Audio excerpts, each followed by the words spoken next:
Welcome to Roaming with Restless Women, real talk with wise, dynamic women leaders. I'm Julie Noonan, your host, CEO, and founder of Intuitive Wisdom Coaching, and I'm living my dream life. I live and work in my RV, coaching senior women leaders as they navigate corporate politics, family drama, and personal goals to live their own dream lives.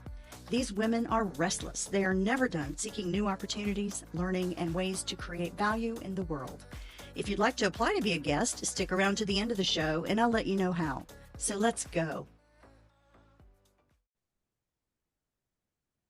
Welcome to this edition of Roaming with Restless Women, real talk with wise, dynamic women leaders. Today, I have the privilege of introducing you to Carole Stizza. Carole is an executive coach and founder of Relevant Insight, a professional coaching and training organization specializing in leadership and team engagement. As a military spouse, Carole moved her family repeatedly and reimagined her career more than she ever expected to.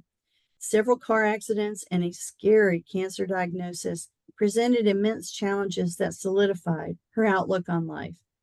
Carole understands how shifting your perspectives through trauma, unexpected change, and unintended consequences can reshape your life.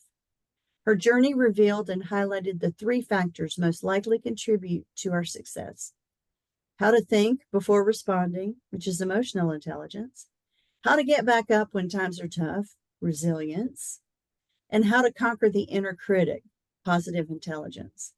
She's been recognized as a top 20 leadership coach in 2023 by HR Tech and is one of the top 10 coaches to watch in 2023. So welcome, Carole. I'm so happy to have you. Thank you. It's a joy to be here. Excellent. So coach to coach, fellow coaches here. Very fun being an executive coach. Tell me how you started out in that world, how you knew that you wanted to be an executive coach. It's an organic story because I think after I had survived that horrible cancer diagnosis and went through all the things you do, the chemo, the radiation, everything, and it was not breast cancer, it was another form of female origin cancer, but I didn't want to go back to a cubicle. As many people will attest, time became extremely precious, and I didn't want anybody telling me I couldn't go see family, friends, do something meaningful just because I didn't have enough PTO. So I made the big decision that time with people I cared about was a lot more important than PTO, which is a scary jump because you're going from salary and benefits and people who you greet every day to looking at your laptop going, what did I just do? So I took what I knew. So everything I had done moving around the United States with the military then fell underneath the umbrella of HR. So, and I had an HR certification. So I just jumped into HR consulting and started consulting with local people who already knew me. And about a year in, they would say things like, oh, we get so much out of you, we've let our coach go. I was like, wait a minute, I know how much you were paying that person. And I know how much you're paying on my contract. And so I had finished those things, and I started just stepping into coaching. I've always had a coach approach. And what they told me was unique about my approach was I was coming to them with the understanding of what their employees needed from their leadership. I wasn't telling them how to be a better leader based on my education or my experience around the country. I just intimately knew what people needed from their leadership, and they'd been just far enough removed from that position that they'd actually forgotten. It's like this weird work amnesia. Once you get promoted a couple of times, you forget to remind yourself what it's like to be led by somebody. Within a year of just saying, hey, I'm a full-time coach now, a year into it, I look back and everybody I was coaching was executive. So it was a very organic pull, a very organic shift. And I go, well, look at there. Apparently coming from the perspective of what your people need to is a message that they need to hear. And so I've been doing that for 8 years, and it is a wonderful place to play. I tell people all the time, please don't show me a spreadsheet. That is just, I can't. But show me a couple people talking, and I'll let you know what's going on. It's the gray. It's where I play. It's probably has a lot to do with having a very difficult family life as a child. You pay attention, you learn, you understand what works and what never will work. And also going around the country working in corporations while my husband was a military leader, we compared notes all the time. Like, how's that working? How's that? And it was really an unexpected education that prepared me to sit down with leaders of any kind. And I've never been, I can get starstruck, but I've never been intimidated that my voice Hmm. doesn't have value at that table because I know what they haven't paid attention to most of the time. Absolutely. So how do you know that when you're working with corporations, how do you know what the employee base specifically needs? Well, um, again, as a coach, we ask a lot of questions. Oh You know, yeah. like, um, what would you say your culture is? What do people brag about when they're not here? What do people brag about you when you're not in the room? Hmm. And when they can't really say, and culture is basically how people in the office treat each other, Yes.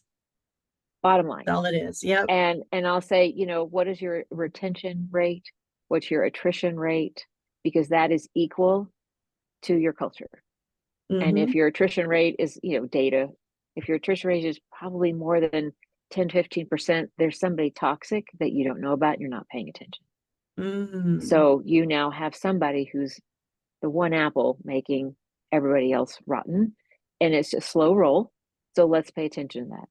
If they don't know what they want people to brag about when they're not in the room, they've forgotten to pay attention about their influence and the result of how they make people feel. Again, Uh-huh. Maya Angelou, right there, just a little angel flying around Yes. every office, Yes, reminding people. absolutely. Yeah. And there is an interesting dynamic because the military has a very clear mission of national defense. So there's a lot of Yes. direct and command, excuse me. But that's because they're there to protect the safety of those who are protecting the nation. But there's a lot that gets lost. And then people move into government or corporate roles and they don't understand the nuances, the Hmm. subtleties, the ways of political, I want to say personal influence, not political influence, but personal Right. influence, Right. because they will always fall back to direct and command. I go, that will never work. They could, because corporations don't always articulate their mission. If you don't have a Hmm. mission and you go to direct and command for the mission and you don't know the mission, you can't direct and command. So there's been this Absolutely. really interesting whole of conversations of understanding what environment they're in and what they paid attention to. And that normally is enough to get us started.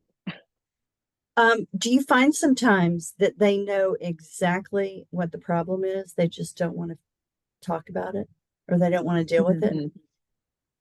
They think they know what the problem is Okay. until they realize their part in it. Okay. Right. Got it. Yes. So yeah, everybody knows how to complain about somebody else. They do. Yeah. Until I go, so what's your part? How are you contributing? Well, I haven't because I've stayed away. I'm like, that's a contribution. Yeah. Whether you are in it or not in it is a choice of Mhm. involvement. If you're Yes. in it and you're blaming everybody else, all the fingers are pointing to you because you are in the hierarchy.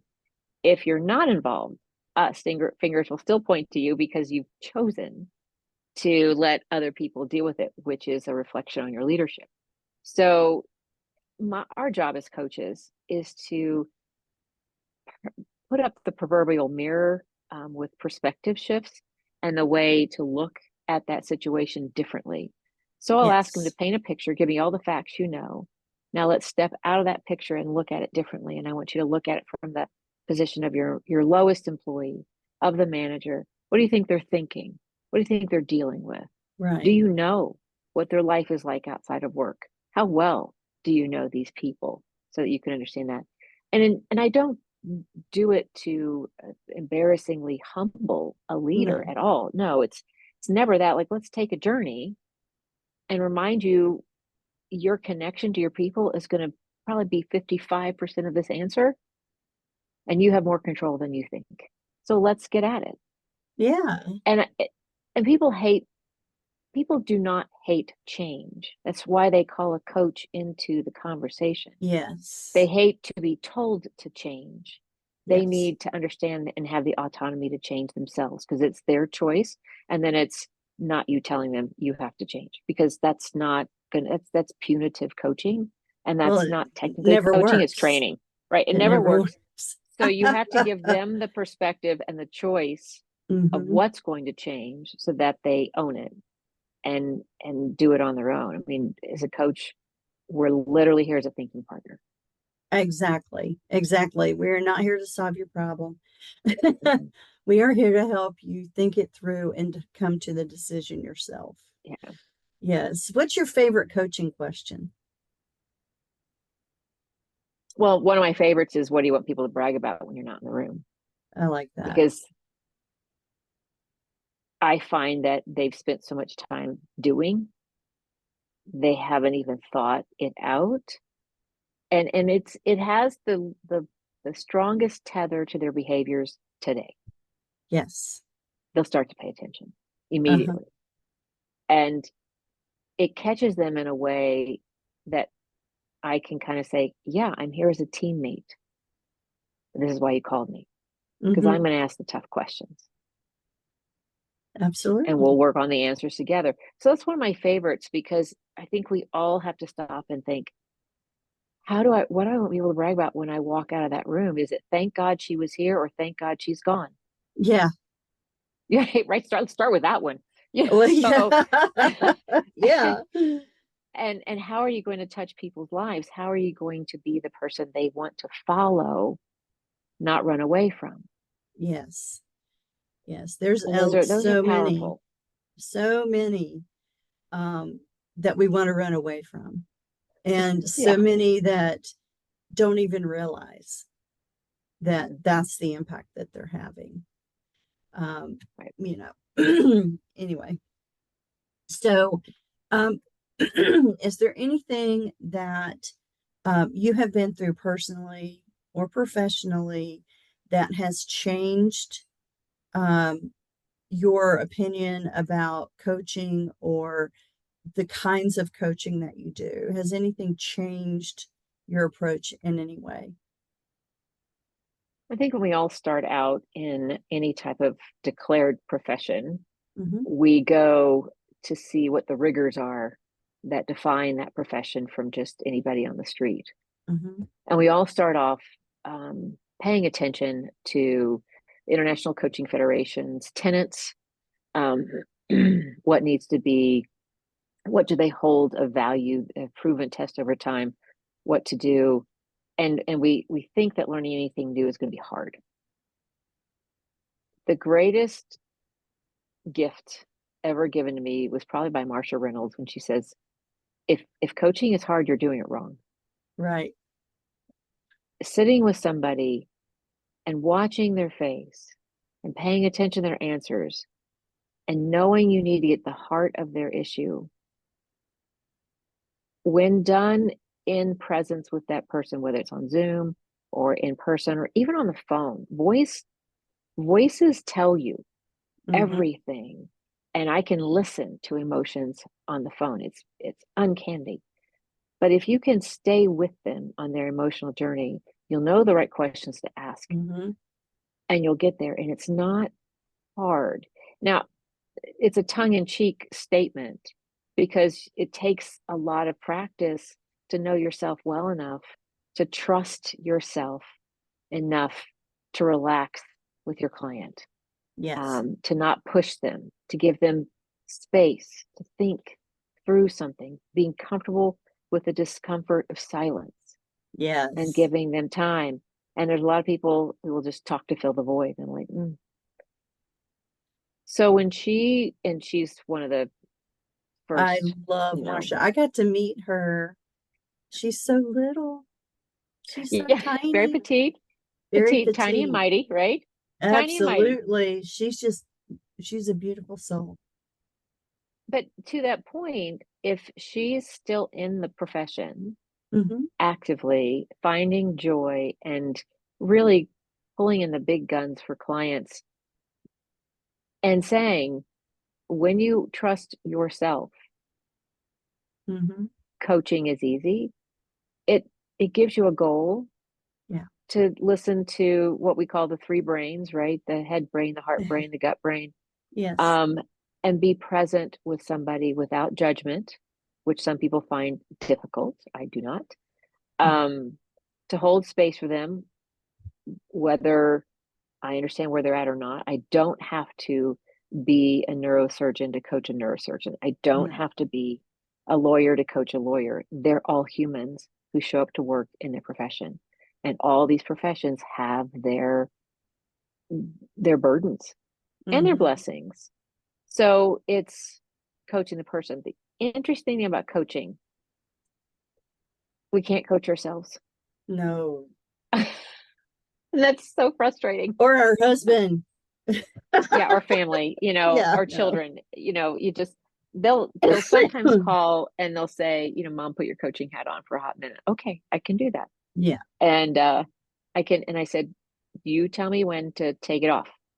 I Right. need to know where your lines are. Um, and I appreciate that they'll do that every once in a while. It's not often, but when they do, I go, ooh, he Yeah. really needs some help. Ooh, I feel very valuable.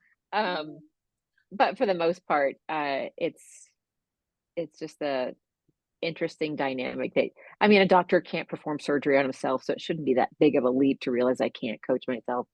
But Right. we're too close to us to have Oh yeah. perspective. So, Well, it's we create automatic thought habits mhm, from the time we're born to keep us safe, to keep us, it's the whole nature nurture thing. Our thought habits are created, they're part of us, and they don't magically go away when you have a realization of some sort. You're going yeah, to do what you always have done in the clutch unless you become self aware and you can yes, and stop yourself. And sometimes you decide, yeah, it's not worth it. I'm going to go with right. it. How important is this? I think one of the interesting things I learned that also changed uh, my life.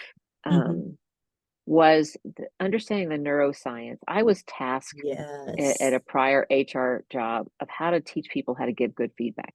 Well, Harvard did the study for me, thank goodness, and they found that teaching people how to give feedback fails about 95% of the time. Oh, yeah. But if you teach them how to ask for positive feedback, suddenly their brain changes. And when you challenge them to go ask for positive feedback, they now are suddenly understanding how to give good feedback. But the Harvard research just determined how teaching feedback fails and what works. They didn't actually tell anybody how to do it. So Mm-hmm. I wrote a book on how to do it because I studied national speakers. I studied like how do you convey information in a timely manner that does not hit personally, that hits professionally. And the piece of information that I found just so fascinating was in the neuroscience studies, they found the brain is scanning the environment for two things all the time, 24/7, 365. Mm-hmm. And that was, it's like a little radar. Where do I fit, belong, accepted, and respected, loved, all these positives? Mm-hmm. And where can I grow next?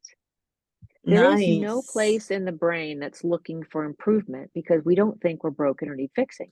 And we Right. don't. We're all humans looking to be accepted and where to grow next. And when we change that language and we start to say, hey, here's what you're doing really, really well. Here's how I experience. Here's where I'd love to see you apply it next. And here's where I really think you can grow with that. That is a forward moving conversation at work.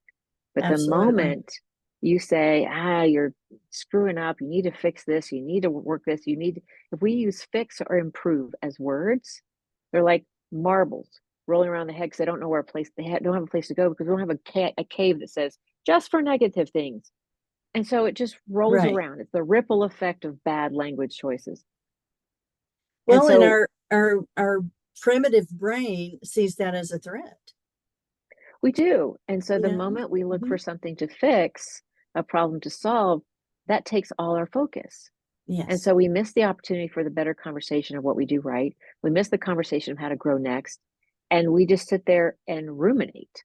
Right. And we start to play small. The longer a negative message stays in your head, the smaller you will play.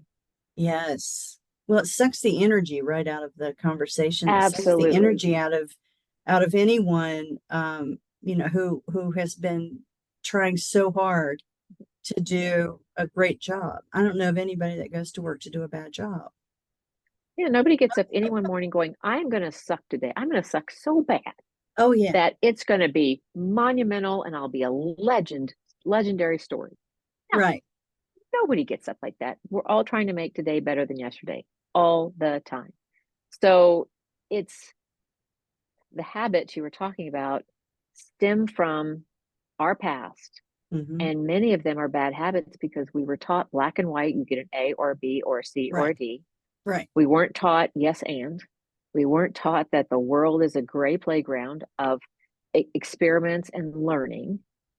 It's we do not set up a, children to become very good workable adults Mm-mm. without this horrible transition from black or white then to yes and. They're not prepared for it. No. And it's a phenomenon that makes me angry. Just a little angry. Yeah.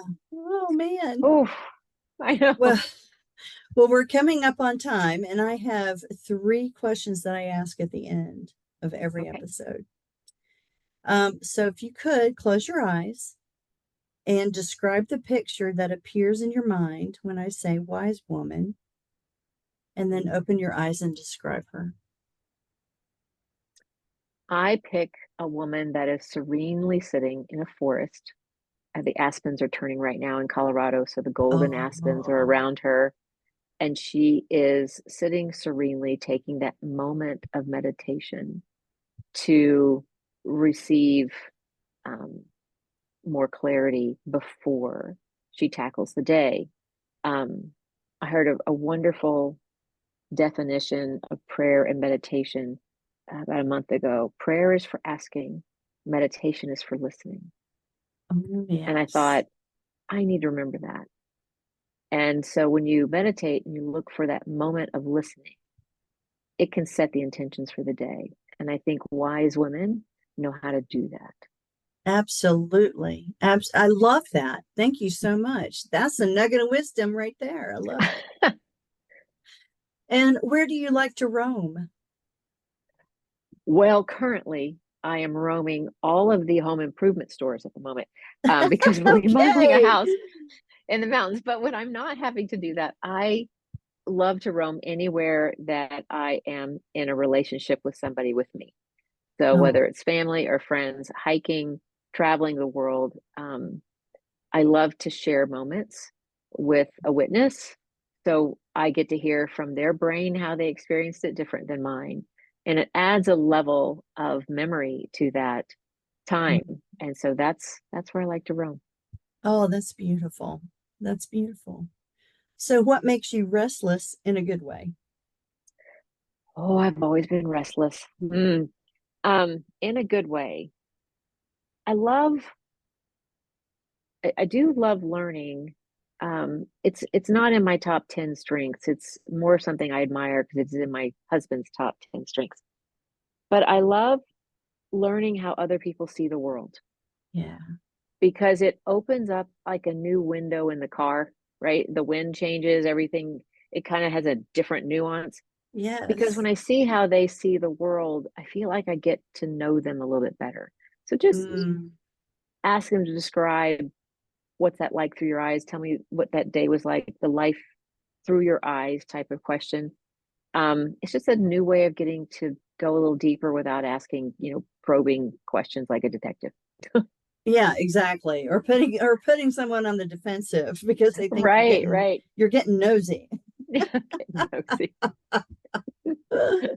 Oh, I love it. Well, Carol, you have just been a blessing to have on this podcast. Thank you so much. And tell me, where can people go to find out more about your work and your book? Thank you. I'm on LinkedIn, and I love connecting with people on LinkedIn. My first name is Carole with an E on the end, and of course, Stizza is spelled just like pizza without the P, as Stizza. But I do have a website where actually we just found some glitches, so we're working on it. But relevant-insight.com. Okay. That name came about because as a shy little girl, I would watch people do really weird things, all for the value of just wanting to feel relevant. And I go, we Hmm. all want to know where we are most relevant so we can hang out there a lot. Yes, absolutely. That's why we find our peeps when we go to a cocktail party. That's right. Oh boy. Well, it has just been such a pleasure. Thank you so much. And folks, all of the information and the links for Carole will be in the show notes. So please take a moment, go check her out, and see what you can do about supporting her business. Thank you very much. Thanks, Hey, Carole. have a great morning. All right. Thank you. Julie Noonan here. Thank you so much for listening to Roaming with Restless Women. If you're a successful senior woman leader who would like to be on this program, please visit podcast.intuitivewisdomcoach.com. If you enjoyed this interview, please share this episode on social media and make sure to subscribe so you don't miss any future episodes. Your thumbs up, ratings, and reviews go a long way to help promote the show, and they mean a lot to me, my team, and most importantly, my restless guests. As a special gift to you, our listeners, I offer a free one-on-one 15-minute breakthrough session. Bring a problem and experience how coaching works to see if it could be of value to you. Sign up for an available time on my website, intuitivewisdomcoach.com. Thanks for listening, and we'll see you next time.